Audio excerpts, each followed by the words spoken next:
Bethany Manctalo here. Welcome to our Millwall Fans Show with some new voices, but the same focus. Just everything Millwall. Enjoy! Welcome to the 2025-26 season of Millwall No One Likes Talkin's Our Millwall Fans Show. I'm your host, Eamonn Barclay, and I'm excited to kick off this show with the fantastic trio of a No One Likes Talking team. Dave Hart, hello. Evening, Eamonn. Andy Pettman, hello. Hello, Eamonn. And Ted Robinson, hello. Good evening, Eamonn. And a hello to all our listeners. Not everybody likes them, but they don't care. First off, congratulations to our monthly host and the voice of our promotions, Bethany Manctalo and her hubby Jamie, on the birth of baby Robert. He arrived after our win at Stoke in the early hours of Wednesday morning. Also, a big shout out to grandparents No Lutter, Steve Warren, and his lovely wife Sandra on the arrival of their first grandchild. Well done, you lot. Well done. Congratulations. Well, I'll say well done, Bethany, and congratulations to the rest of them, because Bethany done all the work, as usual. That's lovely. Wonderful stuff. And a new member for your prediction league next season, Ted. We're pleased to welcome a guest this evening, and there are numerous engaging Millwall topics to discuss during these exciting and less bewildering times. The first three personalised signed Brian King biographies of the Lions King have been won. The offering led by Jeff Burnage. Moving on from that, his latest question was, what former Millwall player who currently plays in the EFL has a pop star parent? Well, no correct answers were sent in. Most people said Marlon Romeo, but he's not playing in the EFL. Jeffster has an extensive second clue, and this is what it is. His mother was a pop star who also acted and remained high profile through to 2016. Her former Millwall playing son was the product of her second marriage. Jeff added that she's in the same age group as he. So who is her son? Answers to NOLUTALKIN. That's NOLU Talking at gmail.com. I'll say that once more. NOLUTALKIN. NOLU Talking at gmail.com. For now, we'll pause to hear about our sponsor, G&M Motors. Hi, this is Jess Tuffield from G&M Motors. Operating from a modern and purpose-built facility in Milton Road, Gravesend, G&M Motors offers a complete range of new Honda cars and services. As well as new Hondas, we have an extensive range of used cars, including ex-Motability cars from a variety of manufacturers. Specialising in new Honda cars, G&M Motors has been retailing quality new and used vehicles to the people of Kent and South East London for over 4 decades. We have been a Honda dealership since 1972 and are the country's longest serving supplier of this renowned marque. Conveniently sited just 2 miles from the A2, 10 miles from the M25 and Dartford Crossing, visitors to our showroom are assured a warm welcome from our experienced and friendly staff. Our facilities include an on-site workshop capable of providing full vehicle servicing and repairs, as well as an extensive parts department offering genuine Honda parts and accessories. The expertise of our skilled mechanics is not limited to just Hondas, but extends to most makes and models of motor vehicles. Whatever your motoring needs, visit us at G&M Motors today. The newly extended hours of our G&M headquarters means that you can contact us from 8 a.m. till 6 p.m. on weekdays and 9 a.m. till 6 p.m. on Saturdays. To contact us, call us today on 01474 365 026. Thank you, Jess. Debbie Julian's here. Don't forget to call Jess on 01474 813562. G&M Motors have been dear friends with the Julians family for over 4 decades now. From my dad Lenny to me, Debbie, Lions together. I'm your host, Eamonn Barclay, and with me I have the No One Likes Talkin team of Andy Pettman, Dave Hart and Ted Robinson. A big thank you to our sponsor, G&M Motors. Our guest this evening has been a prominent figure in South East London and beyond, serving as a trustee and governor on the boards of several community and educational organisations. He has previously worked for Sport England and the Government Office for London. Today, he is the Millwall Community Trust's Equality, Diversity and Inclusion Manager, and also he is the General Manager of Millwall Lionesses. Let's say hello to Jason Vincent. Evening, Jason. Hey, Jason. Hiya, Jason. Hello, everyone. Good evening. Well, that's nice, and good evening to you. Jason, you have a wide-ranging role at the Millwall Community Trust, and your involvement with the Millwall Lionesses was mentioned by club captain Jordan Butler on a recent show with us on Maritime Radio. She commended you for the organisation and the progress you have introduced to the Lionesses setup. How did you come to take on this role, and what are your main responsibilities? Okay, Eamon. Well, I suppose I came to take on the role essentially, in terms of the fact that so like the club and the community trust EDI officer, and one of the things which is very, very important to us is in terms of female, women and girls representation, across the board, in terms of going to games, working at the club, at the trust, and getting women involved in all sorts of activities around football and sport, as well as, coaching as an example as well too. Yeah.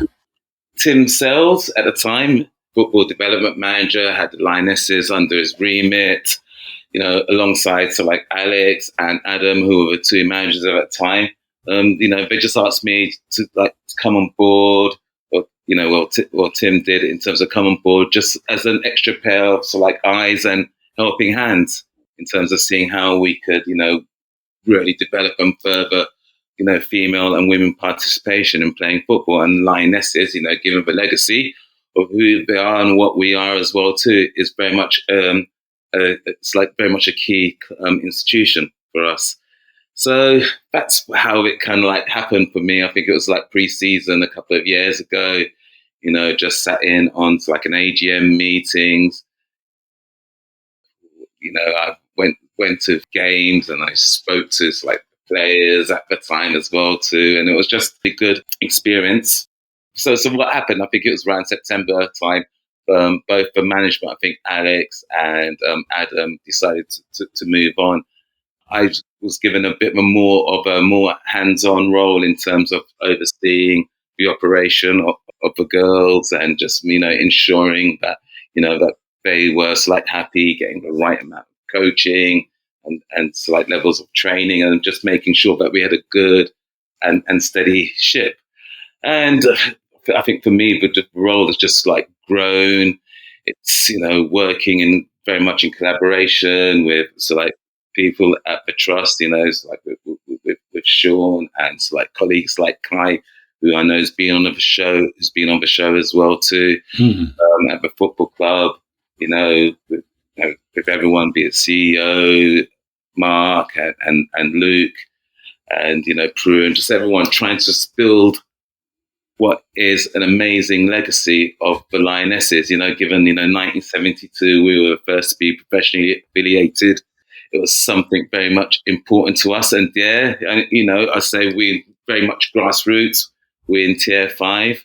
Built to myself just to be that steward there in terms of looking after our players, and just ensuring that that they have the best service and facilities are right, be it at home or be it away. And the role has just really, really grown. Yeah, I mean, Jordan said that you made so much progress with the organisation, that how it operates, functions, and taken it immensely forward. She was on our show as a panellist on Maritime Radio. She spelled it out very clearly. I mean, it was a sad sea change that occurred with the loss of Tim Sells And then Alex and his number 2 moving on as well. You inherited a new team, and they inherited you.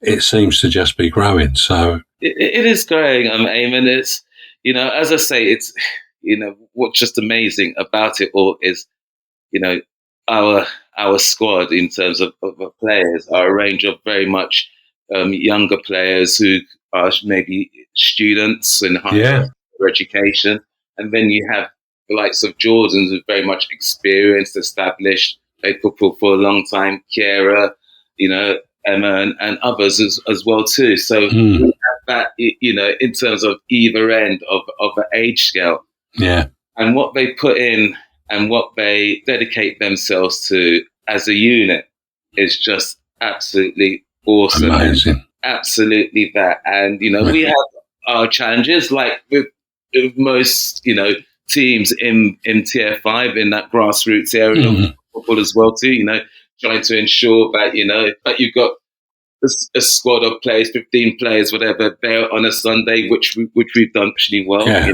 But all those things, getting people on time, making sure that they feel that they're okay, that they feel included, because obviously and that's a big making them feel included at that level, no doubt about it. Well, thanks for that, Jason. I'm going to hand you over to Andy. Hi, Jason.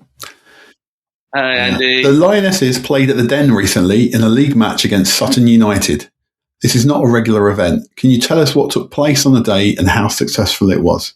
It was a great day, actually. It was an amazing day, and very much the emphasis was about the families, getting local people, especially like women and girls, as we said, in terms of, increasing our participation of football in the women's game. And we very much focused and dedicated ourselves and put heart, mind, body and soul into trying to get as many fans as we can, which we did. We broke the record. We did, I think, 1,400 in terms of ticket sales. So that was amazing to do that, to break that attendance record.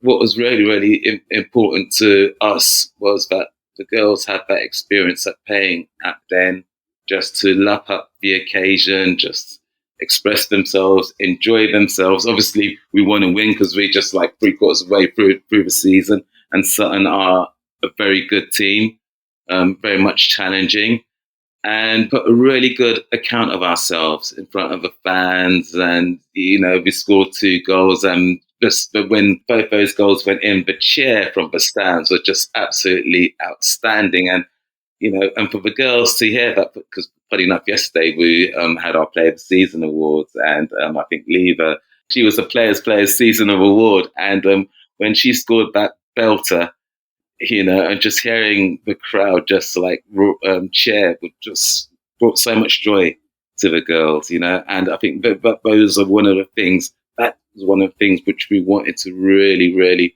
provide and give to our players and to their families and to the fans. So it's like, let's make a good account of ourselves, and, next season, let's have more people coming in, let's have more fans coming in locally, let's have more women and girls, just those kind of things, really, which was the real main driver, and for everyone to enjoy themselves, as I think they did, including sponsors like yourself. Now, the big disappointment on our behalf was that Ted once again failed to turn up.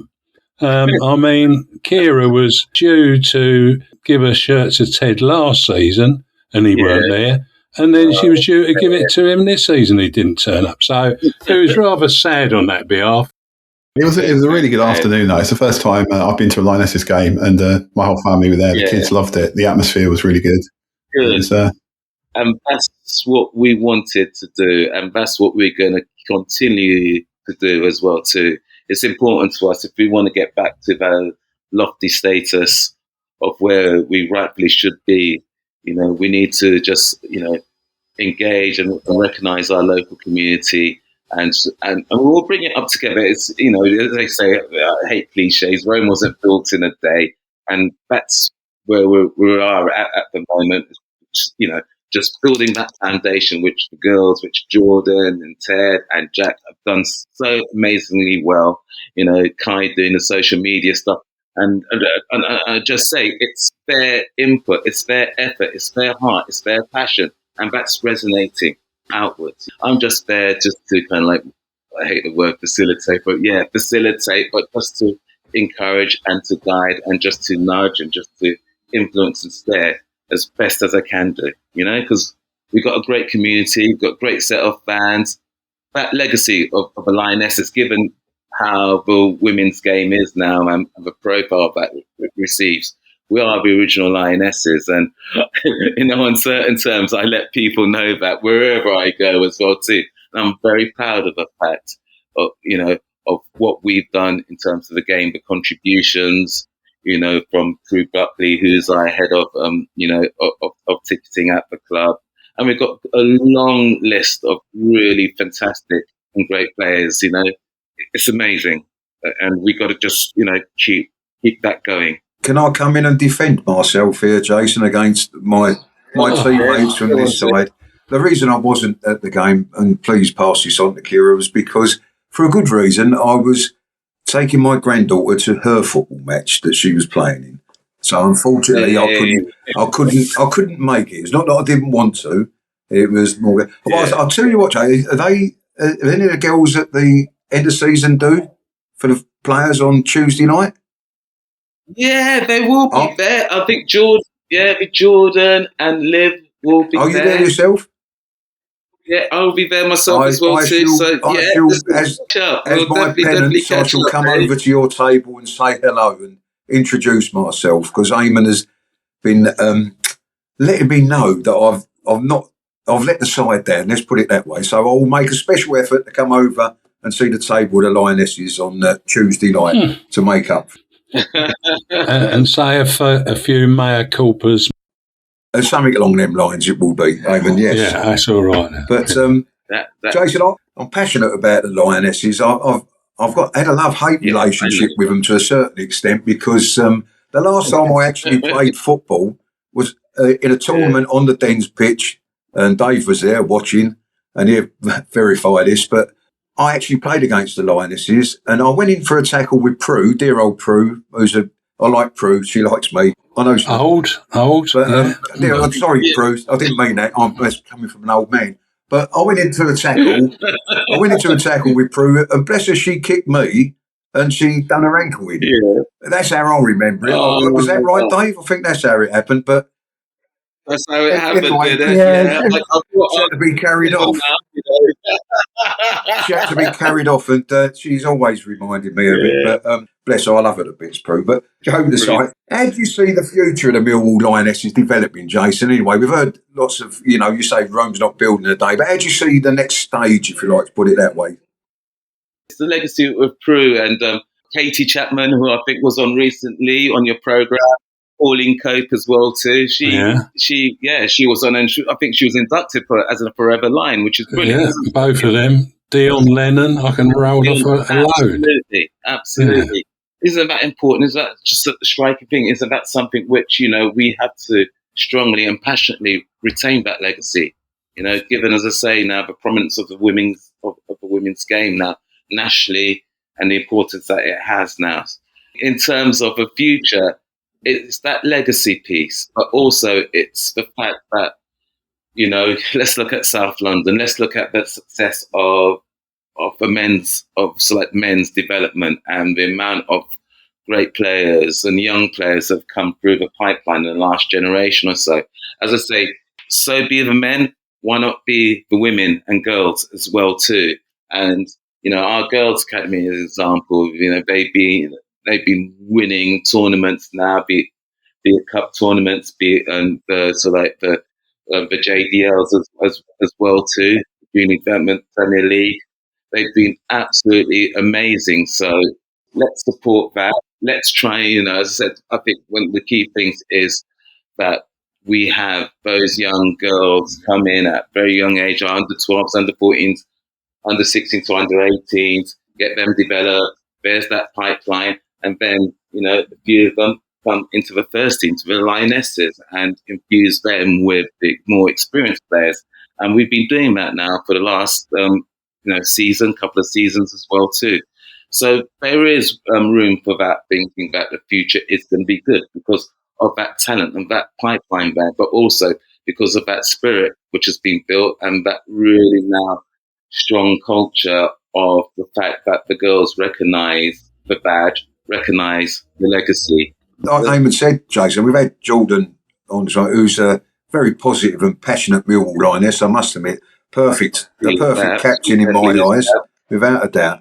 But how would you describe her contribution to the team and beyond so far? Jordan's contributions, is everything, in terms of being very much by the side of both Ted and Jack, both manager and assistant manager. She's constantly there. She's fought through injuries, but yet she turns up, to training. She turns up to community events. She's on the blower to me every now and again as well, too, saying how we could make things and do things right, but also to praise the efforts of what the girls are currently doing as well, too. She's like a mother and a mentor, as well as being mother of her own wonderful young daughter, Blake, as well, too. But she just provides that presence, and she has an amazing, amazing aura, and she's consistent. And that is what we're looking for in terms of our Lionesses, to be consistent, to be present, do your best, be all you can be, and very much, as I said, in good or in bad or indifferent. Yeah, just turn up and be there. And that's what Jordan does amazingly well. And she's been wonderful in terms of all those things, in terms of supporting myself as well, too, as well as Ted and Jack, as well as the players, be it the younger players and more experienced players as well, too. Given the fact that she's a working mum, given the fact as well, too, that, she's had injuries and lingering injuries for the last 2-3 years, which is frustration because, fundamentally, she loves playing. But you know what? She's still there, and she's, amazing. Amazing woman, amazing young woman. Lots to be proud of there for that. And she very much is that driving force and inspiration for the Lionesses, given her legendary status and role. So as long as she, is within the setup, we will go places. We definitely will go places. Hi, Jason. It's Dave here. Hello, Dave. Hi, Dave. I'm very good, thank you. There's a great Millwall Lioness Academy. It's been very successful this season, winning silverware. What type of relationship do you have with the academy size and their management? My relationship is good. It's Jubin Sarami, who's is the academy manager alongside Rob Borjoy and Lee Williams at the under-18s, as well as Wayne as well too. They've been absolutely it's funny. It's as I go training on Monday and Wednesdays when the academies and when the Lionesses, when the first team when they train. And I just love seeing the enthusiasm and the effort of the coaches, but how the players, the youngsters, how they respond, how they really, put their heart and soul into enjoying their sessions, working hard, but also seeing the girls laugh. And that is down to the coaching and the management there of the academy. They've really created a really sound environment, for the girls to kind of thrive, enjoy themselves, play football to their best of their abilities. Well, they have, because they're winning trophies, aren't they? Yeah. So that is, and I feed back, the guys, I'm on the sidelines, I'm watching, they talk to me, they tell me, in terms of maybe individual players who are doing well, they just give me wonderful updates as well too. And, so when you look to under 18s, obviously the next level just below in terms of the entry into the Lionesses. And Lee Williams, for example, me and Lee will have a nice little conversation about things, life, who's emerging, and he'll ask about, some of the under 18s who are playing for the first team, how they're getting along and stuff like that.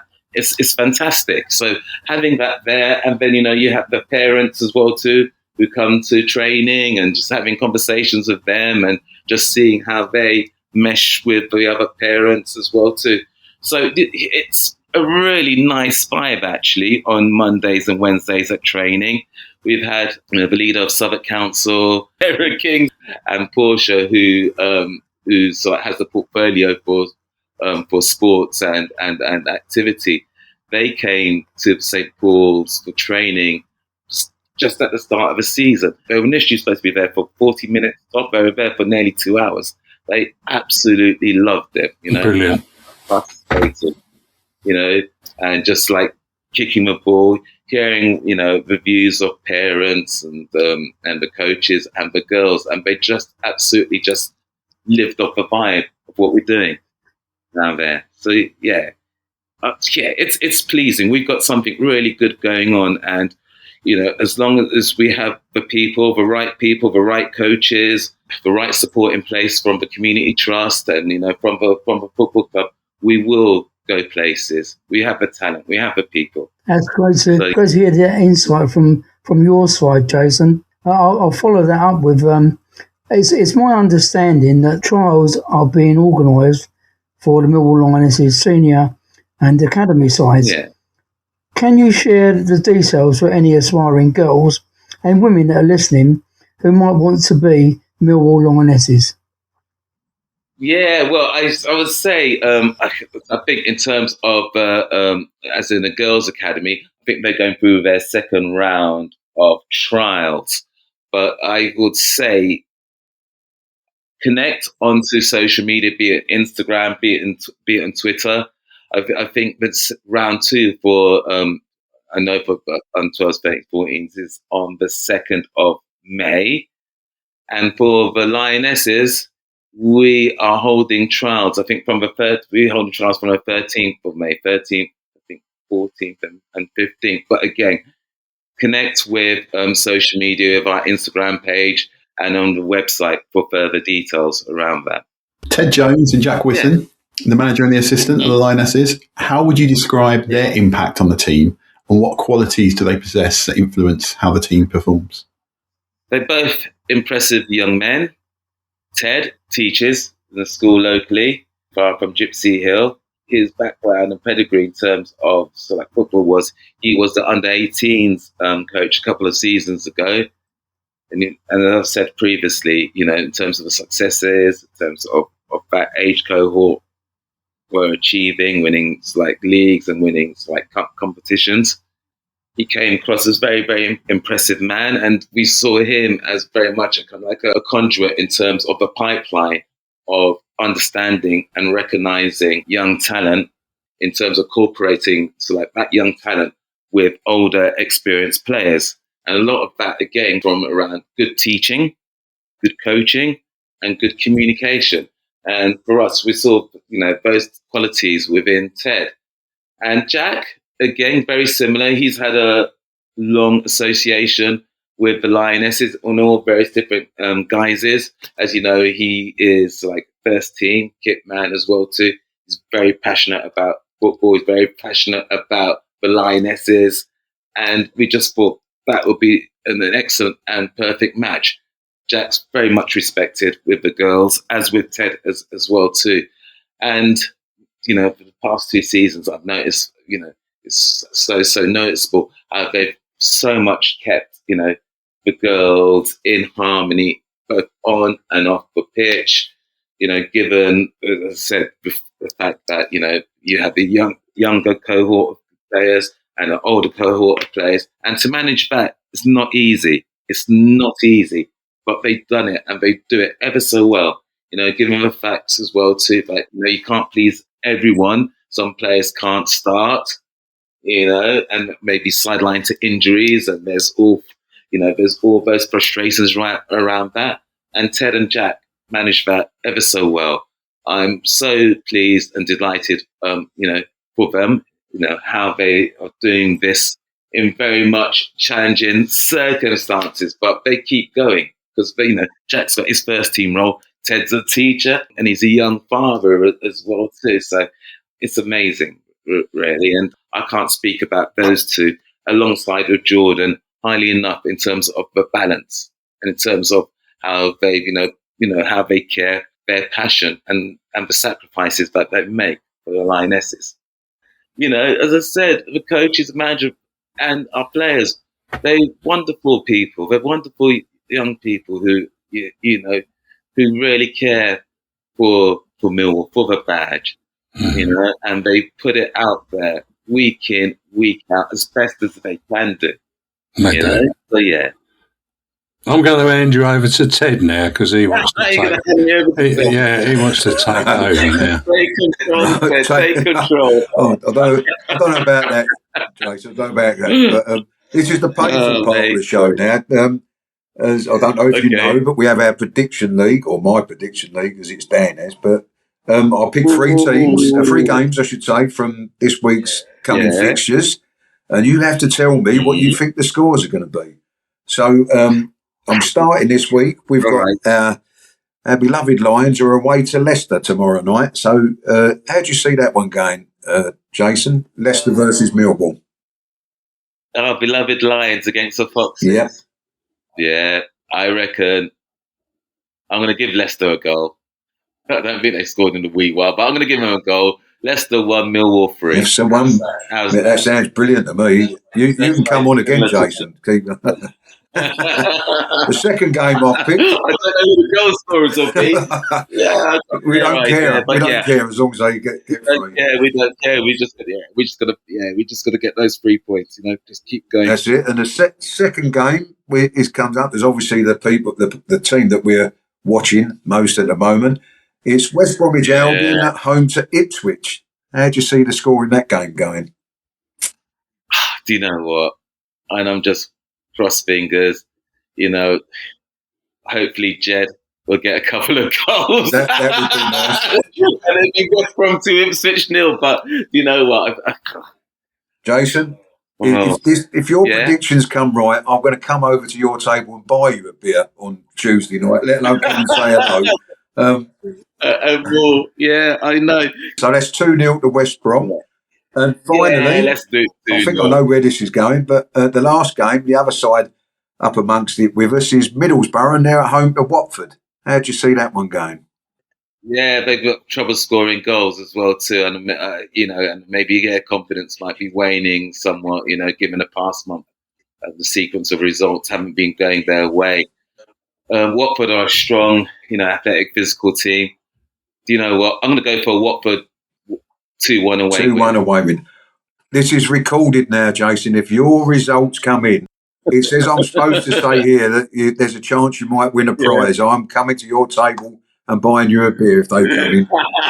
Without a doubt. Hey, I thought you might give me a regular spot, as in score prediction. I'll tell you, it can range from champagne down to an orange juice, mate. I'm not fussed. Yeah, if they come in, I'll be so happy. Why not? I look forward to that, regardless. If he gets them right, Ted, he can come on, join the league next year. He can, without a doubt. Yeah. Brilliant. Thank you. Jason, thank you so much for being with us. I wish you and your family all the best. Thank you. Until we meet again, it's goodbye for now, Jason, and all the best.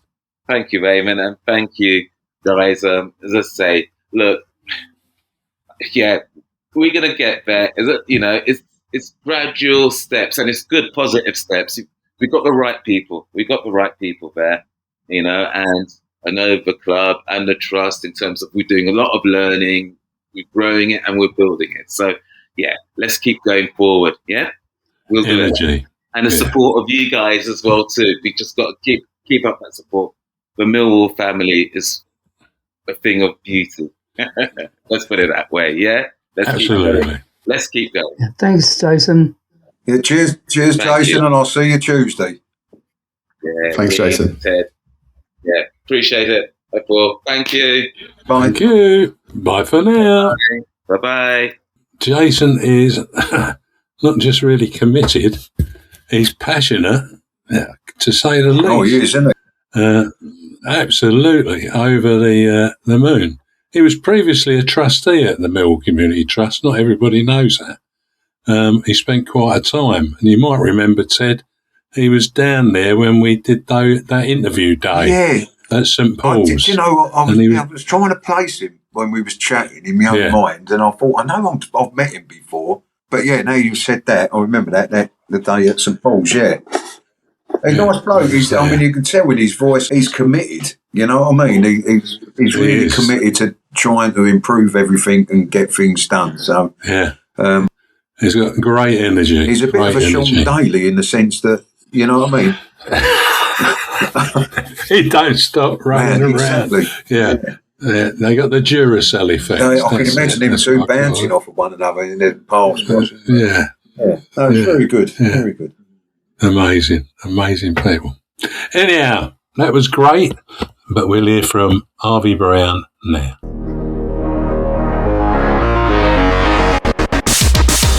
Hi, Harvey Brown here. I am proud of the Lions Food Hub, which is jointly owned by Kelly and Ellen Webster, and they have been supporting families within our community on Millwall match days. If you would like to donate to them, they have a match day donation hub at the SE16 bar at Colblow Lane, end of the ground, where they accept any food or money and toiletry donations. If you can help, any donations will be received with thanks.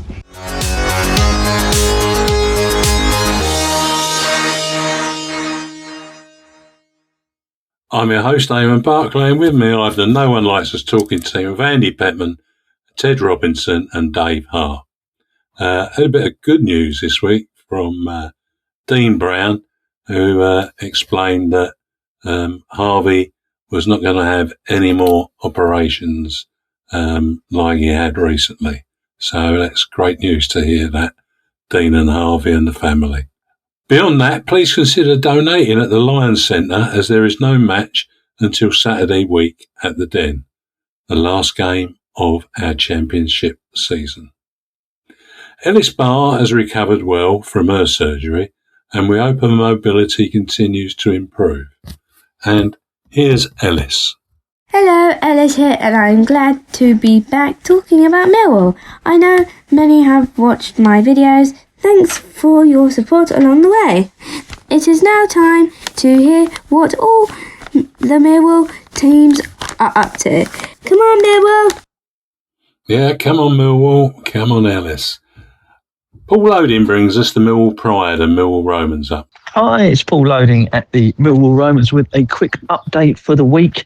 Massive game for the Romans last weekend as we hosted Charlton. In our away fixture, obviously it didn't go according to plan.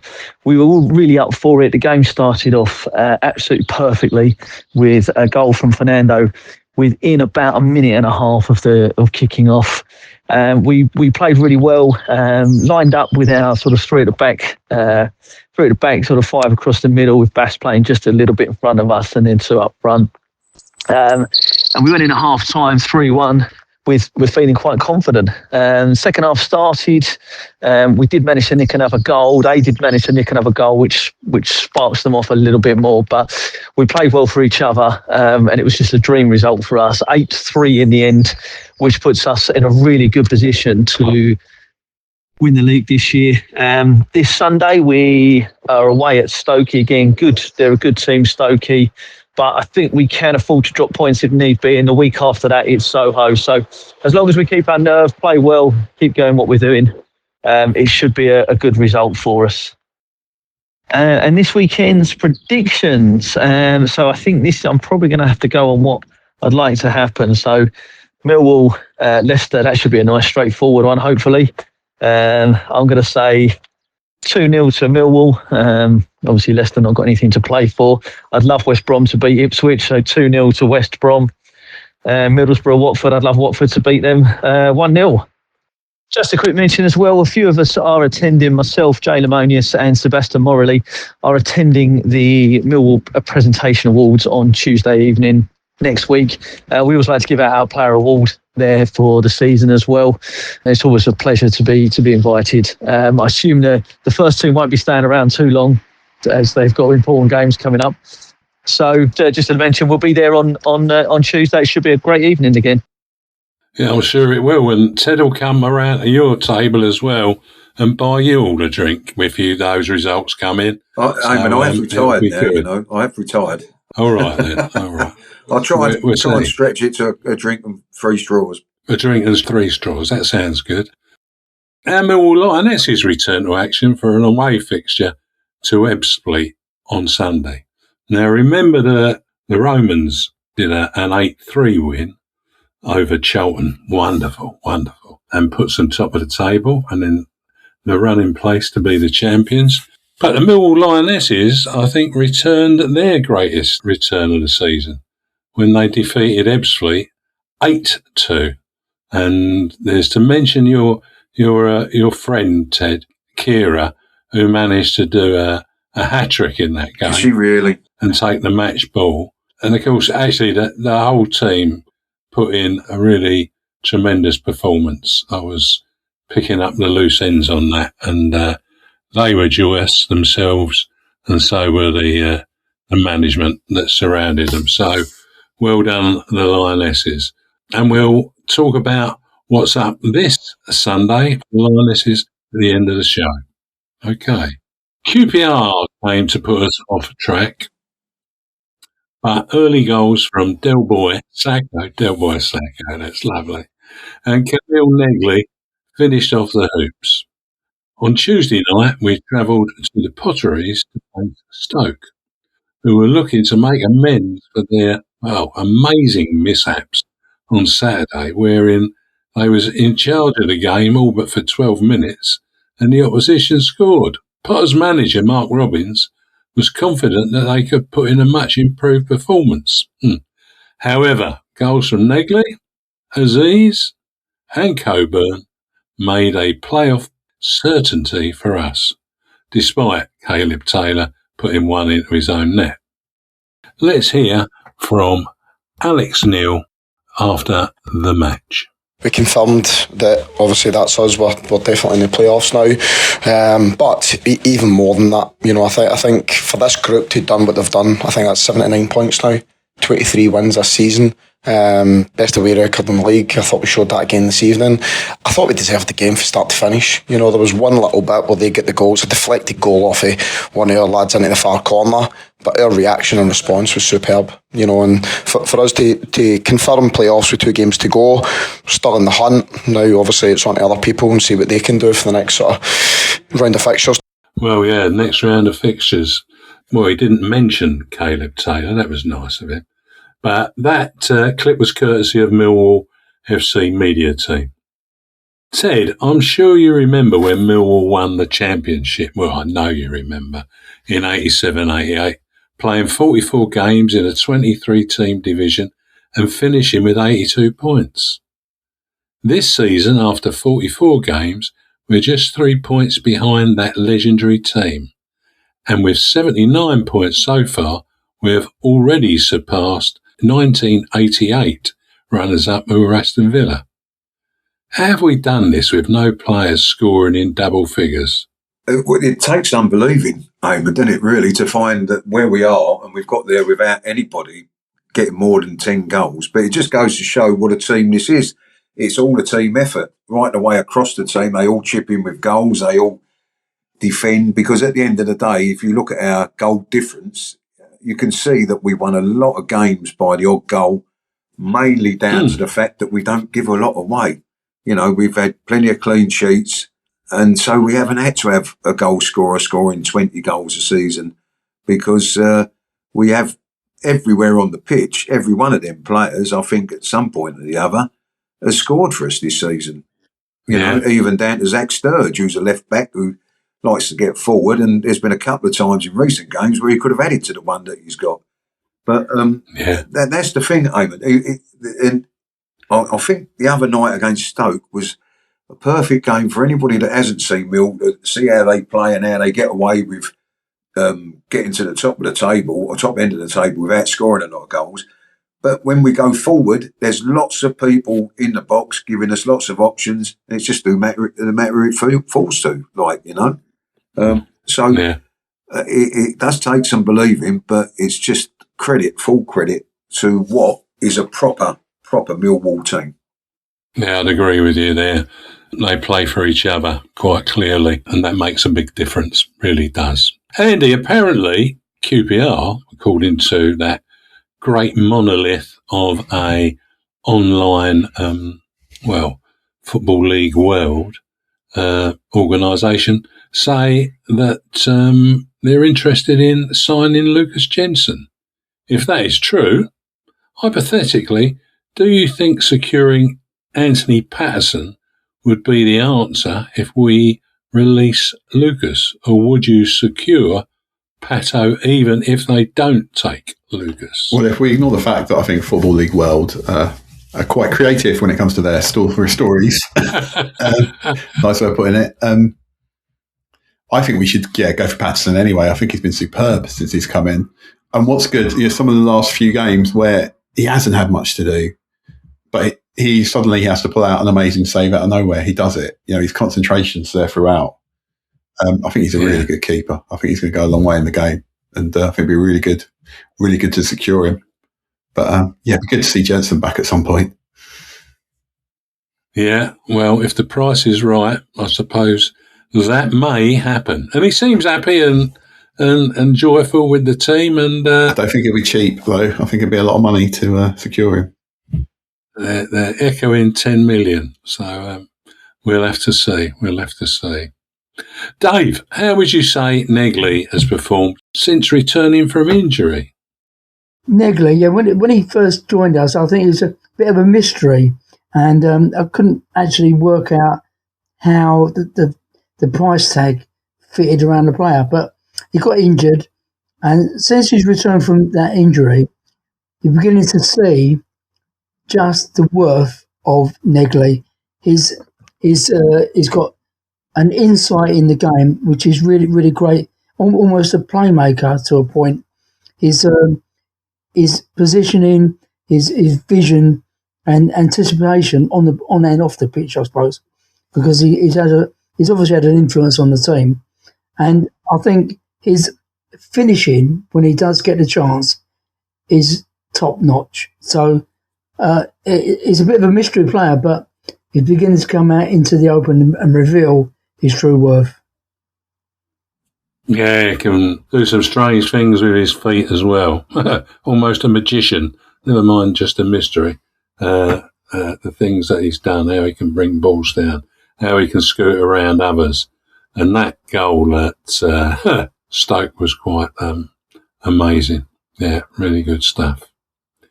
Well, this Friday, thanks once again to Sky Scheduling, and I know the club have addressed this at their board level with the fans. They've told us why we have to abide by Sky Scheduling, because it brings money into the club. Well, that's understandable. Well, we travel to Leicester to face the Foxes in our final Championship away fixture of this season. In October at the Den, we secured a 1-0 win over the City side that showed some talent and played with stubborn intent, but who fell to Femi Aziz's solitary first-half goal that brought us 3 points. Leicester sit second from bottom in the league and are relegated to League One, having only managed a draw at home on Tuesday against Hull City. They have drawn 4 and lost 2 in their last 6 matches. That result has heralded Gary Rowett, our former manager, becoming their former manager at the end of the season. We've lost once, drawn twice, and won thrice in our last 6 matches. If only they could have all been wins. Alex Neil still sees the automatic promotion is our goal. Bookmakers have Leicester at 3-1 to win. A draw is also 3-1, but a Millwall win is 3-4 on. The odds are in our favour, and I, for one, undoubtedly hope that the bookies' expectations get us over the line with the 3 points. So, Foxes versus Lions. Dave? I think this trip is not going to be as easy as it sounds. I hope it is. So, for this game, I've gone for a Millwall win of 2-0. Okay. Ted?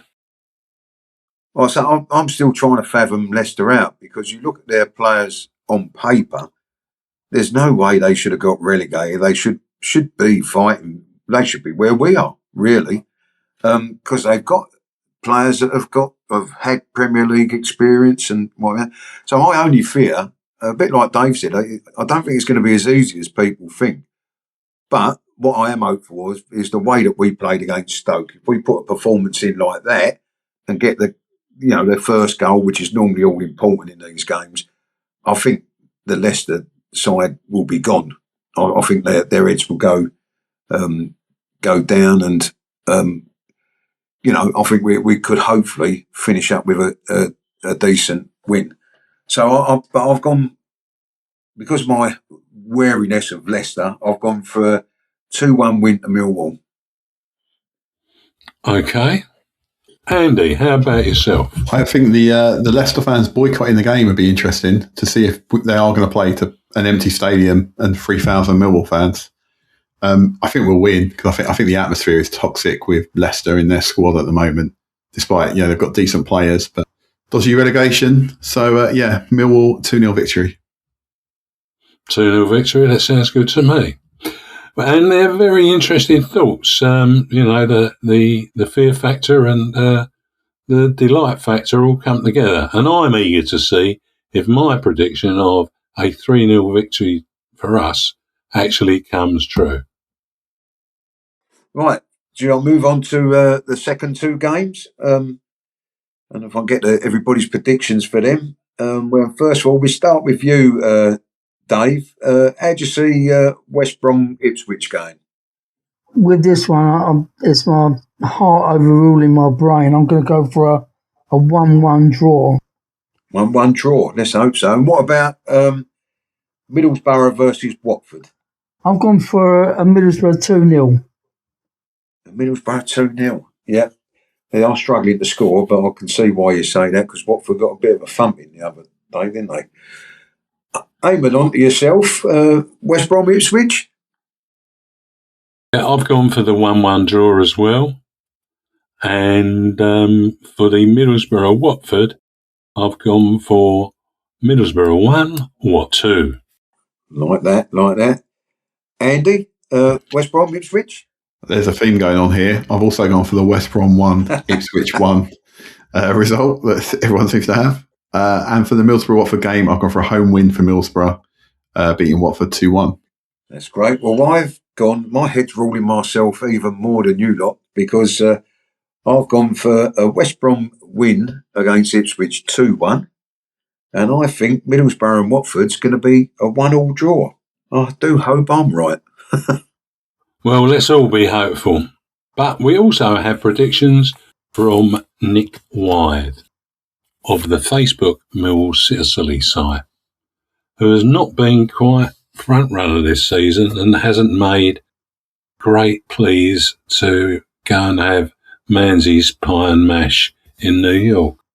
Anyway, let's hear what Nick predicts. Hi everyone, these are my predictions. Leicester 0, Millwall 2, West Brom 1, Ipswich 1, and Middlesbrough 2, Watford 0. Thank you. Well, thanks, Nick. You keep up the line. That's brilliant stuff.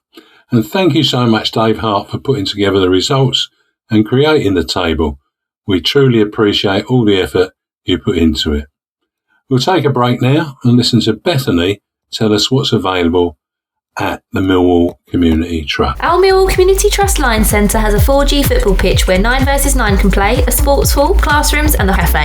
To access these state-of-the-art facilities in a safe and positive environment, get in touch on 0207 740 0503. I'm your host, Eamonn Barclay, and with me I have the No One Likes Talkin team of Andy Pettman, Ted Robinson and Dave Hart. Remember, our Millwall Community Trust is open all year round, serving the width and breadth of the community. We're all looking forward to the next game, but in the meantime, here are a few matters of interest for football, Millwall fans and those interested in football. Next week, Eamonn will host the panel of Stan Godwin, Miles Thornton and the brilliant Sean Daly, along with a Forever Lions inductee. This won't be the last programme from No One Likes Talkin broadcasting. We will broadcast around the playoff fixtures and continue to broadcast throughout the summer on the first Saturday of the month, live on Maritime Radio at 8 p.m. Don't forget that on Saturday match days, No One Likes Us Talkin's Gary Staff offers match previews, half-time analysis and a match report on Maritime Radio at 96.5 FM through their website and on DAB across South East London and North West Kent. During the week, The Breakfast Show features reports from 7 a.m, including coverage of the Millwall Lionesses and Millwall community issues. Our Millwall Lionesses conclude their season this Sunday when they host table toppers Brentford at St Paul's Sports Grounds, Salter Road, Rotherhithe, London, SE16 5EF. The match will take place at 1:30 p.m. If you can join our Lionesses, they would very much appreciate your support. Both teams are excited to move forward in the league with a lively and passionate crowd. The Lionesses will play with pride, desire and determination. Be there and uplift our Lionesses. Come along, sing a song and cheer our Lionesses on. Tune in to the No One Likes Us Talking team for reports from our games home and away for the Lions, Lionesses, Romans and Pride. You'll also receive updates on Millwall community topics from us and through Maritime Radio, available on 96.5 FM, DAB or via their website. Follow us on Instagram, Facebook, X, formerly Twitter for Jason Vincent, YouTube, Spreaker, Maritime Radio Podcast and all major podcast platforms. Thank you, Ted. Thank you, Ed. Thank you, Dave. And a big thank you to all for tuning in. Finally, let's not forget to keep it safe on the streets out there. Bye for now. Yes, sir. Let them come, let them come, let them come. Let them all come down to the den. Let them come, let them come, let them come. We'll only have to beat them again. It's the best team in London, no, the best team of all. Everybody knows us, we're called Millwall. Let them come, let them come. Let them all come down to the den. It's Saturday in Cold Blow Lane. We've all come down to cheer. We've had our jelly deals and our glass of beer. Come rain or shine, our families will bring. And as the Lions run on the pitch, everyone will sing. Let them come, let them come. Our Millwall Fans Show is sponsored by G&M Motors of Gravesend, Honda dealers and much more. Thank you.